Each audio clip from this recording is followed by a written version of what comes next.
an AnimationNation update. This entire week has not been only about AnimationNation content, but I needed to get this to you guys immediately because this is the first bit of news that I've seen so far about this topic. Sony Pictures TV Networks is set to acquire a majority stake in Funimation. I'm reading direct from Deadline.com, which is reporting this.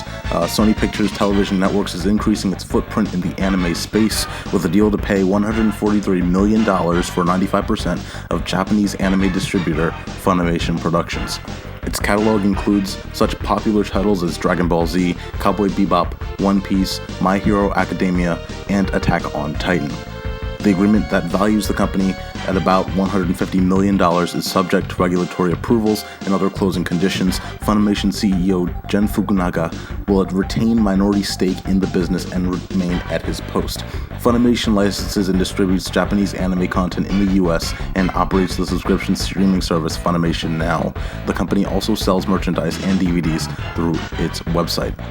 What do you think immediately when you think of Sony Pictures acquiring Funimation is, oh no, Emoji Movie, Smurfs, but you look back a little further and you really look at the grand scale of Sony. As long as I think they don't really mess up Funimation all that much, I think that, everything will be good. I think that if you look at it from the perspective of Disney buying Marvel, right, it only helped Marvel continue this lineup of films. If they just Lucasfilm, like how Disney allows Lucasfilm to make Star Wars movies, there's very little impact in the development of those Lucasfilm movies. Lucasfilm is thought of as its own and isn't really messed with at all by Disney. I think that if Sony does that same format, I think that we could find Funimation just as successful, if not more, because of course Sony has that larger footprint that could actually expand it in many ways to different portions of the world. So I think that this in many ways is a positive thing, but it's also something worrying because Sony itself is not